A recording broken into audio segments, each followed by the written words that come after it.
Ryan Murphy leaned back in his chair, the city skyline stretching out beyond the rooftop of their Brooklyn brownstone. The hum of New York City, car horns, distant chatter, the occasional siren, felt like a heartbeat he'd always known. At 35, he'd built a life most envied.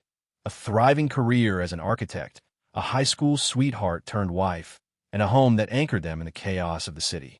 Tonight, he and Jessica shared a rare, quiet moment. Glasses of whiskey in hand, the ice clinking softly as they sat under the string lights strung across the roof. "Long day?" Ryan asked, glancing at her. He'd noticed her silence lately, the way she'd linger on her phone or stare out windows, but he chalked it up to work stress. Jessica ran marketing for a tech startup, her days a blur of pitches and deadlines. He figured she'd open up when she was ready. She didn't answer right away. Instead, she set her glass down, the sound sharp against the wooden table. Ryan's stomach tightened, a reflex he couldn't explain. Something about her posture, rigid, almost rehearsed, set him on edge. He took a sip of whiskey, the burn grounding him, and waited. "Ryan," she said finally, her voice steady but clipped, "I need to talk to you." He nodded, forcing a casual tone. "Sure, what's up?" She looked at him then, her gaze direct, unyielding. The city lights reflected in her eyes, but there was no warmth, no trace of the woman who'd once laughed with him during late-night pizza runs or danced with him at their wedding 10 years ago. "I'm in love with someone else," she said. The words landed like a sledgehammer.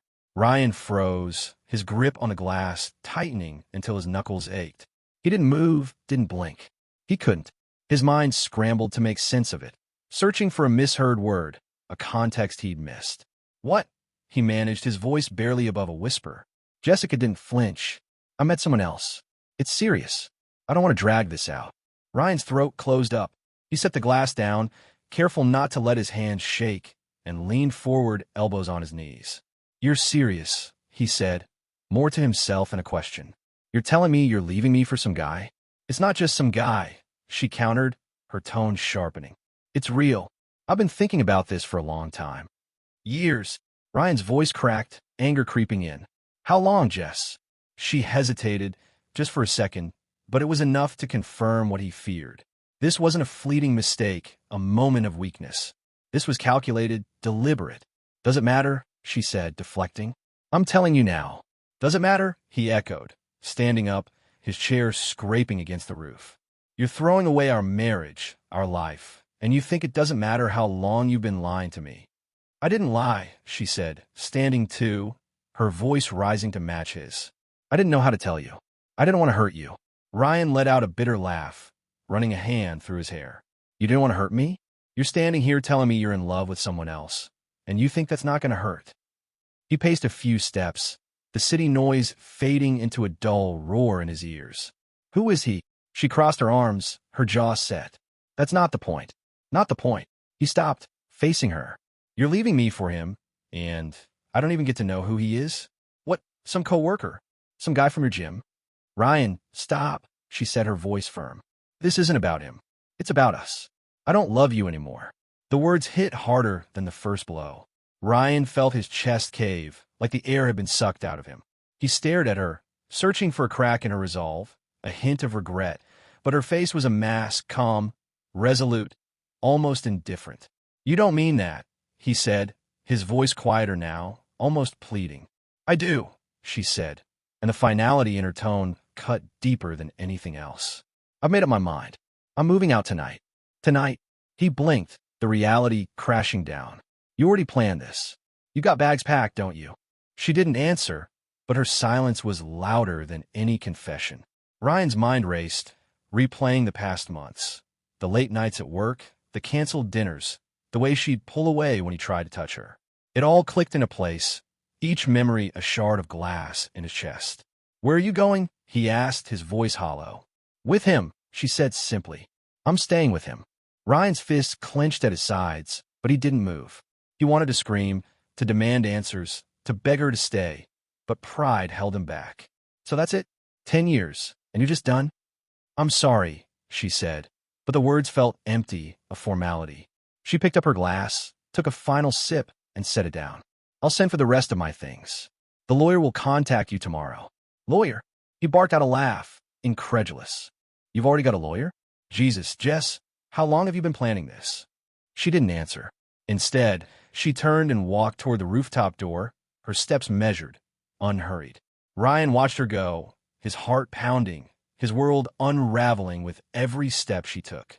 The door clicked shut behind her, and the silence that followed was deafening. He sank back into his chair, staring at the city skyline, the lights blurring as his eyes stung. The whiskey sat untouched, the ice melting into a watery pool. He didn't know how long he stayed there, replaying her words, her face, the moment his life split in two. Eventually, he stood, his legs heavy, and made his way downstairs. The brownstone felt different now, too big, too quiet. He wandered into their bedroom, half expecting to find her there, but the closet door hung open, her sides stripped bare. No dresses, no shoes, no trace of her except the faint scent of her perfume, already fading. On the kitchen counter, he found an envelope, divorce papers, neatly stacked, her signature already scrawled across the top page. Ryan stared at them, his hands trembling. He didn't open the envelope. Not yet. Instead, he grabbed his phone and dialed Chris, his friend and lawyer, his voice hoarse when he spoke. She's gone, man. She left me, and she's already got papers drawn up. Chris's voice was calm, steady. Slow down, Ryan. Tell me everything. Ryan recounted the night, the words spilling out in a rush. Her confession, her coldness, the speed of it all. When he finished, Chris let out a low whistle. She's moving fast. Too fast. Let me take a look at those papers first thing tomorrow. Don't sign anything yet. Ryan nodded, though Chris couldn't see him. Yeah, okay. Thanks. Get some sleep, Chris said. We'll figure this out. Ryan hung up, but sleep was a distant hope. He sat at the counter, the envelope looming in front of him, a ticking bomb. The life he'd known was over, and the woman he'd loved was gone, already building a new one without him. But as the shock gave way to anger, a quiet resolve took root. Jessica thought she could walk away clean, but Ryan wasn't done yet. Not by a long shot. Ryan Murphy woke to sunlight slicing through the blinds, his head pounding from a sleepless night. The Brooklyn brownstone felt like a stranger's house, its silence mocking him. Jessica's words, "I'm in love with someone else," looped in his mind, each replay sharpening the sting. He dragged himself to the kitchen, where the divorce papers still sat on the counter, untouched. The envelope's weight seemed heavier now, a tangible end to 10 years of marriage. His phone buzzed, snapping him out his days. It was Chris, his lawyer and oldest friend. "I'm on my way," Chris said, his voice brisk. "Don't touch those papers. We need to go through them together." Ryan grunted in agreement, his throat dry. He made coffee, the machine's hum, the only sound breaking the quiet. By the time Chris arrived, Ryan had downed 2 cups, the caffeine doing little to dull the ache in his chest. Chris spread the papers across the counter, his eyes scanning the pages with practiced focus. Ryan watched, leaning against the fridge, arms crossed. "She's moving fast," Chris muttered, flipping through the documents. "Too fast. Something's off." "What do you mean?" Ryan asked, his voice rough. Chris paused, tapping a section of the agreement. "She's giving you the Catskills cabin. No contest, no negotiation. Just handing it over." Ryan frowned. The cabin was a run-down shack they bought early in their marriage, a fixer-upper they never got around to fixing. Jessica hated it. The isolation, the creaky floors, the spotty cell service. She called it a money pit, refusing to visit after their first trip. So, she never wanted it anyway. Chris looked up, a glint in his eye. "That's the thing. I heard something at a zoning meeting last week. A big ski resort's going up there, luxury hotels, the works. Land values are spiking. Your cabin's sitting on a prime plot." Ryan's pulse quickened. "How prime?" Chris leaned back, folding his arms. "I bet at least 10 million, maybe more. And she's got no clue." Ryan's jaw tightened. 10 million. The number felt unreal, like a punch he hadn't seen coming. Jessica had tossed the cabin aside like it was nothing, but she'd handed him a fortune without knowing it. His anger from last night shifted, mixing with something new. Opportunity. "You sure about this?" Ryan asked, stepping closer to the counter. "My buddy's on the resort's legal team," Chris said. "He mentioned the land grab a few days ago. Your property's right in the middle of their expansion zone. They'll pay top dollar for it." Ryan's mind raced.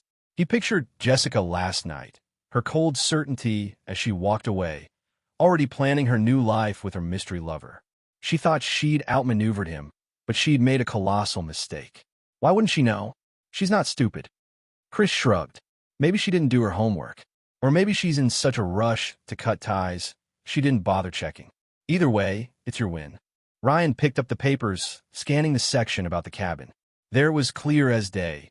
Full ownership transferred to him. His grip tightened, a spark of defiance igniting. What's next? Don't sign yet, Chris said. Let me confirm the land's value. If this checks out, you hold all the cards. But you need to play it cool. If she gets wind of this, she'll try to claw it back. Ryan nodded, his resolve hardening. She's not getting a damn thing. Chris's phone rang, and he stepped away to take the call. Ryan stared at the papers, his thoughts churning. 10 million could change everything. Pay off the brownstone, start fresh, rebuild the life Jessica had shattered. But more than that, it was a chance to turn her betrayal against her, to come out on top. Chris returned, his expression grim. That was her lawyer. They're pushing for a meeting tomorrow to finalize. Sounds like they want this done yesterday. Ryan's stomach twisted. Why the rush? Could be her new guy, Chris said. Maybe he's got her on a timeline. Or maybe she just wants out before you start asking questions. Either way, we stall. I'll tell them you need time to review. Do it, Ryan said. He wasn't ready to face Jessica again. Not yet. But the thought of her sitting across a table, oblivious to the fortune she'd thrown away, lit a fire in him. The rest of the day dragged. Ryan tried to work, sketching designs for a new project, but his focus kept slipping. He called his sister, Tara, needing someone to ground him. She listened as he poured out the story. Jessica's confession, the divorce papers, the cabin's hidden value. She did what? Tara's voice crackled with disbelief. Ryan, she doesn't deserve you. If that cabin's worth millions, you take it and don't look back. I'm trying, he said, rubbing his temple. But it's not just the money. It's everything. 10 years, Tara. Gone. I know, she said, softer now. But you're tougher than this. You'll come out stronger. And if she's dumb enough to give up a gold mine, that's on her. Ryan managed a small laugh, the first in days. Tara's bluntness was exactly what he needed. Thanks, sis. After they hung up, he paced the brownstone, restless. The walls felt like they were closing in, every corner a reminder of Jessica. He grabbed his jacket and headed out, needing air. The Brooklyn streets buzzed with life, couples laughing outside bars, kids racing on scooters. Ryan walked aimlessly, ending up at a corner deli where he and Jessica used to grab late-night sandwiches. The memory hit hard, but he pushed it down. His phone buzzed again. A text from an unknown number. Ryan, it's Jess. Can we talk? Not about the divorce. Just us. He stared at the screen, his thumb hovering over the reply button. Part of him wanted to hear her out, to demand answers, but another part, the part that remembered her cold exit, knew better. He deleted the text and pocketed the phone. Whatever she wanted, it could wait. Back home, Ryan sat at the counter again, the divorce papers staring back. He flipped through them, stopping at the cabin's clause. 10 million. The number was a lifeline, a way out of the wreckage Jessica had left behind. But it was also a weapon. If he played this right, he could walk away not just whole, but victorious. Chris called later that night. It's confirmed, he said. The resort's eyeing your land. They're already making offers to neighbors. You're sitting on a gold mine, man. Ryan exhaled, a slow smile spreading. What do we do? Meet me tomorrow before the lawyer meeting, Chris said. We'll go over the plan. You sign those papers, keep the cabin, and say nothing. Let her think she's won. Got it, Ryan said, his voice steady for the first time in days. He hung up, staring out at the city lights. Jessica thought she'd left him broken, but she'd underestimated him. Tomorrow, he'd face her again, armed with a secret that could change everything. And when the time came, he'd make sure she realized exactly what she'd lost. Ryan Murphy gripped the steering wheel as he navigated Manhattan's morning traffic, the city's pulse a sharp contrast to the storm brewing inside him. Today was the divorce meeting. The moment he'd face Jessica again after her bombshell confession and swift exit from their life. Chris's revelation about the Catskills cabin, its land now worth at least 10 million due to a ski resort development, burned in his mind. Jessica had tossed it aside, unaware of its value, and Ryan held the secret like a loaded gun. He parked near the law firm, a sleek glass building that loomed over the street. Chris was waiting outside, scrolling through his phone. You ready? He asked, pocketing it as Ryan approached. Not really, Ryan admitted, his voice tight. But let's do this. Chris clapped his shoulder. Keep it cool. Sign the papers, secure the cabin, and don't tip her off. We'll handle the land deal after. Ryan nodded, steeling himself. They rode the elevator to the 10th floor, the silence heavy. When the doors opened, Jessica was already there, seated at a conference table with her lawyer, a sharp-eyed woman in a blazer. Jessica's posture was rigid, her hands folded, but Ryan caught the quick glance she shot his way. Nervous, maybe, or just impatient. Across the room, a guy in his late 20s leaned against the wall, tapping at his phone. Flashy watch, slick-back hair, oozing confidence. Ryan's gut twisted. That had to be him, the guy Jessica left him for. Ryan, Jessica said, her tone neutral, like they were discussing a business deal. Thanks for coming. He didn't respond, just took a seat beside Chris, his jaw clenched. The lover stayed by the wall, smirking faintly, and Ryan forced his eyes to the table. Focus, he told himself. Don't let them rattle you. Jessica's lawyer slid a stack of papers toward him. The terms are straightforward, she said, her voice crisp. Equal split of liquid assets. The Brooklyn brownstone stays with Ms. Carter, and the Catskills property goes to you. Sign, and we're done. Ryan's pulse spiked at the mention of the cabin. He glanced at Chris, who gave a subtle nod. The lawyer's words confirmed it. Jessica was handing over a fortune without a second thought. Ryan picked up the pen, his hand steady despite the anger simmering beneath. He wanted to call her out, to watch her face crumble when she realized her mistake, but Chris's warning echoed. Play it cool. Chris leaned in, his voice low. 1 second. He flipped through the papers, pretending to scrutinize them, then whispered, It's all there. Cabin's yours. Sign. Ryan hesitated, his eyes flicking to Jessica. She was watching him, her fingers tapping lightly on the table. Was she suspicious? Or just eager to move on? The guy by the wall coughed, breaking the tension, and Ryan's resolve hardened. He wasn't here to give her the satisfaction of a fight. He scrawled his signature across the pages, each stroke deliberate, locking in the cabin, and its millions. Jessica's lawyer collected the papers, her expression unchanging. We'll file these today. You'll receive copies by tomorrow. Jessica stood, smoothing her jacket. That's it then, she said, her voice flat. She didn't look at Ryan as she grabbed her bag and headed for the door, the guy trailing her like a shadow. Ryan watched them go, his chest tight. She hadn't even said goodbye. Chris nudged him. You did good. She's got no idea what she just gave up. Ryan exhaled, the weight of the moment sinking in. 10 million, he muttered, almost to himself. She just walked away from 10 million. At least, Chris said, standing. Let's get out of here. I'll start reaching out to the resort's people. We need to move fast before word spreads. They left the firm, the city's noise hitting Ryan like a wave. He felt lighter, but not free. Not yet. Jessica's indifference, her new lover's smugness, still gnawed at him. He wanted her to know, to feel the sting of her own mistake, but that would come later. For now, he had the upper hand. Back at the brownstone, Ryan's phone buzzed with a voicemail from Jessica's lawyer, confirming the filing. He deleted it without listening. Another message popped up, a text from Tara, his sister. How'd it go? You okay? He typed back, signed, got the cabin. Worth millions. She doesn't know. Tara's reply was instant. Holy crap. You're set. Screw her. Ryan smirked, but the victory felt hollow. He wandered to the rooftop where it all began, the string lights dark in the daylight. The memory of Jessica's confession replayed, but now it fueled him instead of breaking him. He pulled out his phone and called Chris. Any word on the land? Ryan asked. Working on it, Chris said. I've got a contact at the resort's acquisition team. They're hungry for your plot. I'll set up a meeting soon. Good, Ryan said. Keep me posted. He hung up, staring at the skyline. The city kept moving, indifferent to his shattered marriage, but Ryan felt a shift inside. The cabin wasn't just a windfall. It was proof Jessica had underestimated him. She thought she'd left him with nothing, but she'd given him everything. That evening, Ryan met Tara at a dive bar in Williamsburg. Over beers, he filled her in on the meeting, the lover's smug face, and the cabin's value.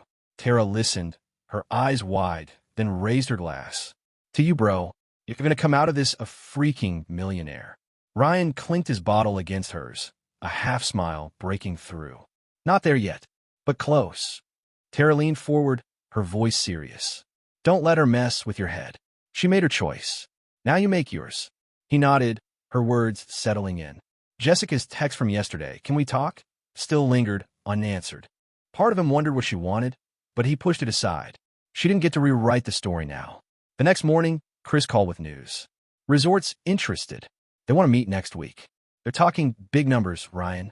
12 million, maybe more. Ryan's heart raced. 12. Minimum, Chris said. Your land's the missing piece for their expansion. They're desperate.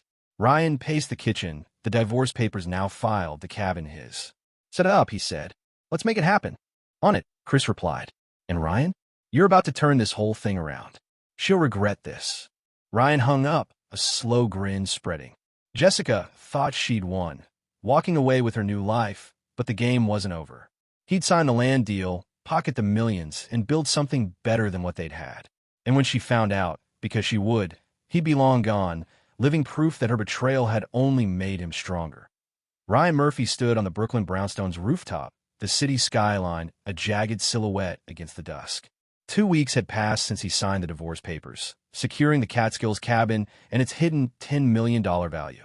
Jessica, oblivious, had walked away with her new lover, thinking she'd outplayed him. Now, with a meeting set to sell the land for $12 million, Ryan felt the tide turning. But the victory was bittersweet. His marriage was gone, and the emptiness lingered. His phone buzzed. Chris, his lawyer, was calling with an update. The resort's ready to close, Chris said, his voice buzzing with excitement. 12 million, cash deal. They want to meet tomorrow to finalize. You in? Ryan's grip tightened on the phone. Set it up. Let's get this done. Done, Chris said. Meet me at their office, 9 a.m. You're about to be a very rich man. Ryan hung up, staring at the city lights. The money was life-changing, but it didn't erase Jessica's betrayal. Her text from days ago, "Can we talk?" still sat unanswered. He'd ignored it, unwilling to let her back into his head. But the silence of the brownstone, once their shared home, pressed down on him. He needed a distraction. He headed to a small bookstore in Park Slope, a place he'd passed countless times but never entered. The bell above the door chimed as he stepped inside, the smell of paper and coffee grounding him. A woman behind the counter looked up, her smile warm. Looking for anything specific? She asked. Ryan hesitated, then shrugged. Just something to take my mind off things. She nodded, like she understood more than he'd said. I'm Sarah. Let's find you something. She led him to a shelf of thrillers, recommending a few titles with easy confidence. They talked for 20 minutes, books, then movies, then the city itself. Her laugh was genuine, her questions sharp but kind. For the first time in weeks, Ryan felt lighter, like he could breathe. Got plans tonight? Sarah asked as he paid for a paperback. He smirked, surprised by the question. Just me and a takeout pizza. Come back tomorrow, she said, handing him the book. We got a reading group. Might be fun. Ryan left with her numbers scribbled on the receipt, a spark of something new in his chest. Over the next week, he returned to the bookstore twice, their conversations stretching longer each time. Sarah wasn't just kind. She was sharp, with a dry humor that matched his. They grabbed coffee, then dinner, each meeting chipping away at the wall Jessica's departure had left. The morning of the land deal, Ryan met Chris at the resort's Manhattan office. The conference room buzzed with suits, all eager to close. The lead negotiator, a brisk woman named Carla, slid a contract across the table. 12 million as agreed. Sign, and the funds transfer today. Ryan scanned the document, his heart pounding. Chris gave a subtle nod, confirming it was solid. He signed, the pen heavy in his hand. Carla shook his hand, her grip firm. Pleasure doing business, Mr. Murphy. You've made a smart move. Back outside, Chris grinned. You're a millionaire. How's it feel? Unreal, Ryan said, exhaling. Like it hasn't hit yet. It will, Chris said. Go celebrate. You earned it. Ryan didn't feel like celebrating. Not yet. The money was a win, but Jessica's shadow still loomed. That evening, he met Sarah at a diner, her presence a welcome anchor. Over burgers, he told her about the deal, leaving out the divorce. She listened, eyes wide, and laughed. So, what's a new millionaire doing in a greasy spoon like this? Keeping it real, he said, grinning. You're not impressed? Oh, I'm impressed, she teased. But I'm here for the fries. Their banter flowed, effortless, and Ryan realized he hadn't thought about Jessica all night. But the past wasn't done with him. 2 days later, his phone lit up with a call from an unknown number. He answered, expecting a telemarketer. Ryan, it's Jessica. Her voice was softer than he remembered, almost hesitant. Can we meet? I need to talk. His stomach nodded. What's there to talk about? We're done. Please, she said. It's important. Just coffee. I messed up. He wanted to hang up, to shut her out, but curiosity, or maybe spite, won. Fine. Tomorrow, noon, the diner on 7th. The next day, Ryan arrived early, claiming a booth. Jessica walked in, her steps tentative.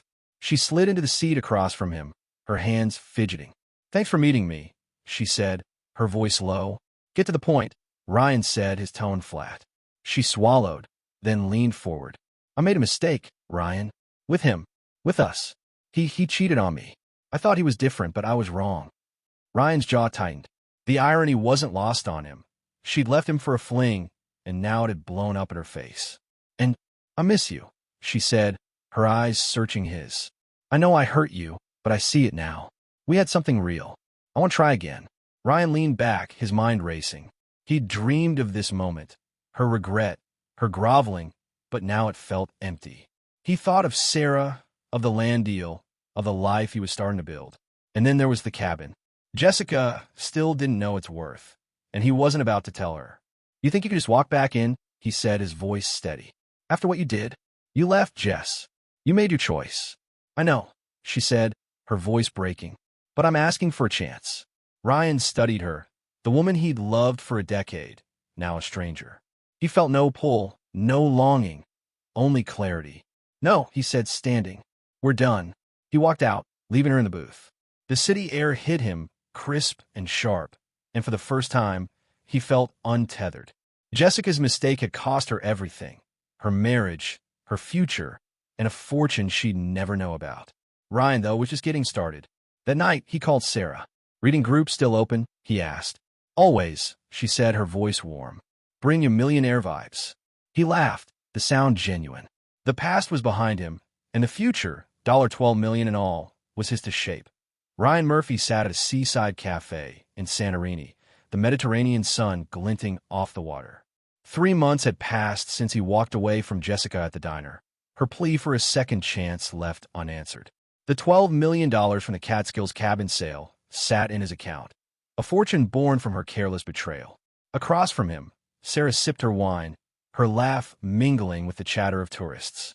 Their world tour, Paris, Tokyo, now Greece, had become a life Ryan hadn't dared dream of during his marriage. He glanced at his phone, a habit he couldn't shake. A text from Tara, his sister, popped up. Heard from friend, Jessica's back in NYC, alone. Her guy dumped her for good. Karma's real. Ryan smirked, setting the phone face down. Jessica's downfall wasn't a surprise. Her lover, the smug Wall Street trader, had cheated on her, leaving her with nothing but regret. Ryan felt no urge to gloat. He'd already won. Sarah raised an eyebrow, catching his expression. Good news. Just old news, Ryan said, leaning back. Nothing worth dwelling on. She nodded, not pressing. That was one thing he loved about her. She knew when to let things be. Their connection had grown steadily since that first bookstore meeting. Coffee turned into dinners, then late-night walks through Brooklyn, each moment building something solid. When Ryan proposed a trip, a year of travel, no strings, she'd said yes without hesitation, her eyes bright with adventure. Next stop, Sydney? Sarah asked, swirling her glass. Booked for next week, Ryan said. Then maybe Bali. You pick. She grinned. Deal. But I'm holding you to snorkeling. Ryan laughed, the sound freer than it had been in years. The money had given him options, but Sarah gave him purpose. They'd spent weeks exploring new cities, sharing stories over street food, and waking to views he'd only seen in photos. The pain of Jessica's betrayal had faded, replaced by a life he was choosing, not one he'd been handed. Back in New York before they left, Ryan had tied up loose ends. He sold the brownstone, its memories too heavy to keep, and bought a smaller loft in Greenpoint, a place to return to someday. Chris, his lawyer, had handled the land deal's final details, ensuring the $12 million was secure. You're set for life, Chris had said, handing him the paperwork. What's the plan?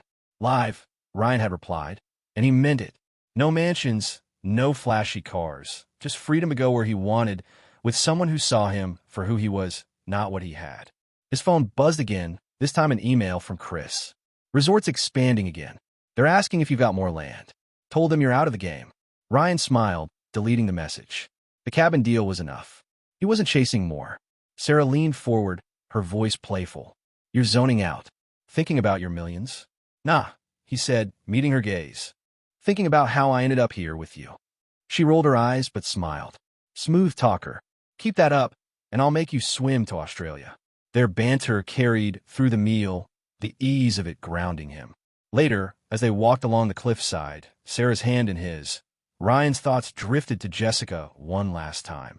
She'd shown up at his loft before the trip, unannounced, her voice shaky as she stood in the hallway. I heard about the cabin, she'd said, her eyes searching his. The money. I didn't know Ryan. I swear.